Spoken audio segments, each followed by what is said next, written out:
What's up, beautiful people? In this video, we'll be talking about things we didn't expect and surprise us here in Johannesburg, South Africa. Let's go! What's up, beautiful people, and welcome to another episode of Don't Keep Up With the Joneses. Don't keep up with the Joneses. Don't keep up with the Joneses. Don't keep up with the Joneses. Don't keep up with the Joneses.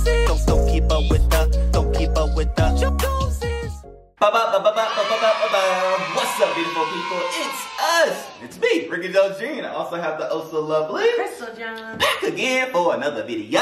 And like I said, we're gonna have some interesting things we're gonna talk about. Actually, 7 things, okay? And so make sure y'all stay tuned. So the first one is mall shopping. Like, oh my goodness, that's an experience to say the least. Yes. First of all, the malls are huge. Huge! So just walking around and navigating the stores is a whole situation. You have that experience? Yes. And then because even different stores have like multiple places, like the Mr. Price has Mr. Price Sport and Mr. Price Home and then regular Mr. Price. And so like it's just navigating all the different spaces. Yeah.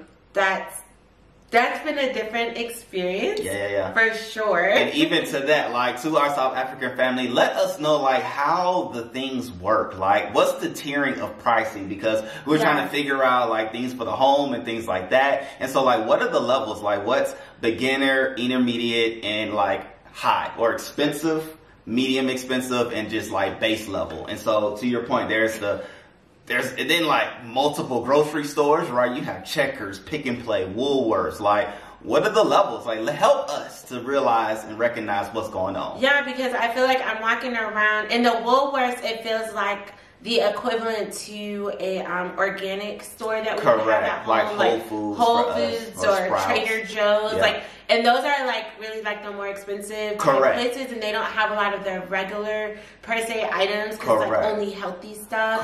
And then there's like other places that are like regular. Yeah. I don't know, Winn-Dixie, I don't want to be in that place. Like, Respect. Ingles, Piggly Wiggly, right? Which I don't know, right? So help us to like tier it, because I don't want to put tiers on it, but help us to know where does Checkers fit, where does Pick and Pay fit, and where does Woolworths fit. Yeah. But to your point, all of those are in the mall. All of those you can shop while shopping at other things. So it's like you can do groceries, home, your body, shoes, banking. And then even like the clicks. Like there's certain stuff that I would be looking for that would traditionally be in a regular like grocery store. Nice. Like I was looking for hair gel and they were like, no, you have to go to the clicks. Yeah. And so just certain stuff, the way things are separated. Caught us by surprise. Yeah, I'm just not used to it. It's good, it's not bad, it's just different. And so we're just trying to navigate, how does this work? I want a good deal. Is this a good deal or is this not a good deal? Am I in an expensive store right now or a regular store? Like, we just don't know. And some things you just want to grab and go. Like, you don't want to have to spend a bunch of money if you don't have to, right? So like some Brillo pads. I just want to pick some up. I just went to the Pick and Play. Who knows? I could have been spending the most money going there. I could have went somewhere else. But anyway, help us. But that's another thing that you have to recognize and realize may catch you by surprise moving over here that you have to get used to. But, you know, all of these things we're going to talk about, we're going to interact with you all with, because obviously it caught us by surprise and we'll take your help with it, right? And so even with it, like grocery carts in the mall. Listen, now this, it caught me by surprise, but I am here for this moment because I went to the store with Rickey and I needed to get a grocery clothes hamper. Obviously that's huge. I need to get some organizers and some large items, and I don't want to walk around having to carry this stuff. In the States, you're going to have to just have your bags and carry it. Because you're going to that store. You're going to that store and then you're going to your car. It's not like all at the mall. Or you're going to that store and then you're going to another store and you just have to carry all the bags from all the stores. I walked down to that Woolworth and I was like, I'm going to get this cart. And I got that grocery cart and I got different stuff from wherever stores I was shopping and I put it right in that cart. So first it caught us by surprise, but then this chick just used it like it was supposed to be used, but it wasn't because she didn't shop in Woolworth. She shopped around the mall. I was going to, but then by the time we needed to leave, and the items I were going to get were cold, and so I wanted to get them last. Yeah. And so we actually ran out of time. I was going to get some stuff out of there, but either way, and then also I looked around and I saw there were people with Woolworth's cards. They didn't buy anything out of Woolworth's, and I was like, okay, I guess it's just okay. You could just get a cart from wherever. And let me know though if that's not how it works. But here we are, you know what I'm saying? It caught us by surprise, but now we using it, and now we asking questions all at the same time, right? But that was the thing. And so, you know, obviously we're going like high level because we don't want to saturate you, because we could do a video about each point, truth be told. However, anyway, so the third thing is setting up bank accounts. Ladies and gentlemen, setting up a bank account in Johannesburg, South Africa is a whole ordeal. Now, granted, we have our paperwork and all of those things. Yes. So first of all, you have to choose a bank. There are I won't say so many. There are quite a few banks to choose from. And so, you know, do your research on choosing a bank, right? Yeah. I won't say which bank we chose just for the sake of advertising and personal safety. But nonetheless, we chose a bank. When you take a number, I don't even know. Okay, let me just say it this way. We chose a bank. We went there to go set up a bank account. Upon doing so, we had to wait, right? There's a bunch of people in the bank, and it's like, okay, cool. You just wait. And came up to the teller, told her what we wanted to do. She took our documents, and then we proceeded to wait because it's a process. It's not like 2.5 hours. And we're not even done. Multiple trips took us 2.5 hours, multiple trips to the mall, because the banks are in the mall. And we're not even done completely, truth be told. Right. And, you know what I'm saying? It's a process. And I was reaching out and talking to my brother Asad, Dr. Asad, and telling him what we were doing. And he was like, yeah, it's a process. And it really is. And that caught us by surprise. In the States, all you have to do is say, hey, I want to set up a personal checking account. You give them some money. They put it in your account. They get your information. Boom, diggity. 20 minutes, 30 minutes later, you have an account. Right. Sometimes they send you your debit card in the mail, or sometimes they give it to you. And it's just boom, boom, boom, boom, boom. But the cool thing about bank accounts here is that it's not just a bank account. Right. It's so much more, right? We were able to get like a phone, SIM card, and all of that. It's connected to our lease agreement. And it's just... Right. They already debited the account for something. I don't know. Yeah. What? Yeah. So I'm like, I have to figure that out before they keep doing it. Like, I don't know what's happening. Correct. Like, you could top it up. Like, there's so many things you could do with a bank account. So I get why it takes so long. It just caught us by surprise, right? Here's some things that we just didn't know about. But it is what it is, right? Anything else you want to say about the bank account?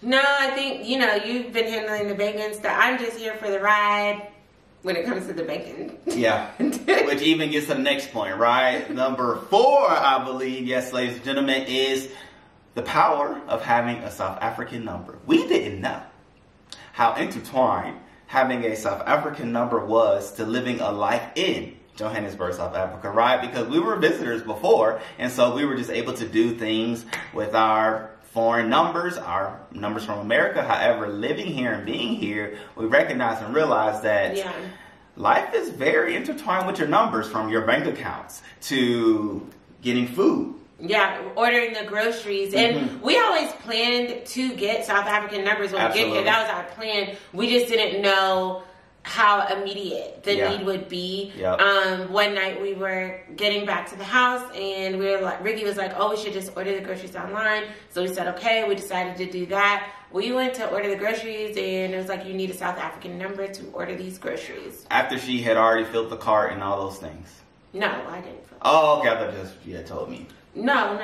I filled out the form, downloaded the app and filled out the form and everything to be able to order them. So, it was like, and then it was like, what are we going to do to eat? Yeah, you know, there's that. Having the kids in school, things like that. We was trying to get a Clicks card. Speaking of Clicks, we was trying to get a Clicks rewards card because, you know, we go be shopping there. Right. And he said, you know, what's your number? And we were like, we don't have numbers here. He was like, well, you can get the rewards card. So it's like things like that you won't even think of. Right. However, you know, we get everything lined up. truth be told. And so in due time, we'll have it this week. Okay? Yeah, really. And so, you know, we just didn't know. However, now you know if you plan on living here and moving here. And so, anything else with the number? No. So even going to the next point number 5, great people, is things close here early.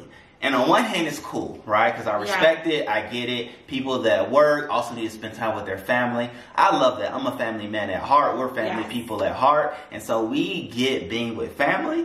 However, it's an adjustment. It's an adjustment from the grocery stores to restaurants to pharmacies to it all. It closes early. Yes. When that same instance where we decided to order groceries and then realized we couldn't order groceries, we had to try to run to the grocery store. We ended up getting there only like 10 minutes before it's closing. Facts. And so I'm running around, I'm trying to think, okay, what am I going to cook for dinner? I'm trying to convert rands to dollars, and like I'm trying to do all these things. I need to get snacks for the kids, like. And so we were running around because the grocery store was about to close. Yeah. Back home, grocery stores would stay open until maybe 10 o'clock at night. We even have some stores that are 24 hours. True. And so it's like definitely just a big adjustment. Not a bad adjustment. No. But an adjustment. Correct. That it's like, no, we're going to really have to plan to make sure we're doing things properly and in order. And so, I mean, it really is a good thing because it forces you to plan, not just be at the last minute running around at night, grabbing things. So, yeah, that was definitely... Oh, yeah. And I mean, in that respect, I'm so apt just how we were wired to do things last minute. And, oh, I want a snack, let me just go to the store. Oh, I want some chips, let me just go to the store and grab it. No, that's not an option anymore. No. Like, you have to get your chips prior to you wanting your chips. Yes. So know thyself before you go live your life, right? So that's all that means. And that's what that is. And, I mean, it's fun and it's cool, but it's an adjustment at the end of the day, too. So... that was the thing. Yes. And the next thing is the load shedding. Yeah. Now, we knew that load shedding was a thing, so it wasn't like, oh no, what is happening? Right. We knew load shedding was a thing. I think just making sure, the biggest adjustment for me with the load shedding is the time that I prepare dinner. So at home, I normally would prepare dinner at about 6 o'clock. We have load shedding at 6 o'clock. And so I have to make sure that I'm cooking earlier, which isn't a problem. I just have to mentally make sure I'm prepping and doing what I need to do that. So that's the biggest thing with the load shedding for me at this time, is just making sure I'm making that adjustment for us making dinner. I would say obviously probably for Ricky, because he's going to be the one really driving, having to deal with the load shedding while driving. That's going to be a thing, especially if it's nighttime, because, you know, we're still learning our way around different streets and everything like that, knowing where the stoplights are, and if they're not on and it's dark, you know, it's hard to see them. So just navigating those things, I would say, are places of adjustment that will have to be made. Thankfully, we do live where we have the generator and the transverter thing. So again, it's not like a huge inconvenience or anything for us, thankfully, and we're really grateful for that. But just have to make sure I'm getting dinner on the stove, cooked and done before 6. And for me, even though we haven't experienced it yet, even with the load shedding, we can still use power. You just have to, there's power by diesel rather than the regular just electricity. So it said that it's going to cost a little bit more. And so the adjustment for me is having to pay for the effects of load shedding. So we'll see what it's all about. We'll share with you all the pricing and things like that as far as when our bills come, because, well, our light bill, our energy bill comes, because they say it costs more to use diesel as opposed to, you know, the regular pull from the lines electricity. So that's an adjustment for me that we'll have to see. We're paid on top of. So I know even like the first night, because we got to the grocery store late and all the things, I ended up having to cook during the load shedding for like 15 minutes. And I was like, it just kind of is what it is, because my family needs to eat. It's about to be 8. Like, so we were there, but yeah, we'll have to figure out what that cost looks like. But not trying to blow money on diesel. No. There's other things to blow money on. And even a funny story with the load shedding, we were at the mall with the kids. Because that's what you do, right? You go to the mall, you live life at the mall, which we already talked about. However, with the kids, we were at a toy store and load shedding was about to take place. Well, load shedding had already started in the mall because there were some stores in the mall that were blacked out as far as no lighting. And so Rain asked about, what's going on, yada, yada, yada. And we just told her load shedding, and she was focused on getting to the toy store, so she just kept it moving. In the store, while it was happening, I was with Ricky Jones III, and load shedding had took place in the store. The lights went off, boop, and then it was the front, it beeped, beep, beep. Ricky shot off, bow, shot out to the front door. I'm like, hold on, Playboy, hold on, wait. And he like looked back like, what? I'm like, hold on, don't run, come back to me. Right. Ricky took off the boy don't play. So shouts out to you. He get it from me, honest. That's a you trait, because when it was danger, he fled, okay? I'm about to be gone in a second. Now you see me, now you don't. Oh, and that was him. I was shocked. And my shock is I had to reel him back through words because I couldn't catch him because the boy took off further than I could touch him. But nonetheless, he took off, and so that was even cool just to watch his reaction to the experience of load shedding. And even with Rain, we were somewhere and it went black for maybe about 30 seconds or so, and she asked like, what's going on?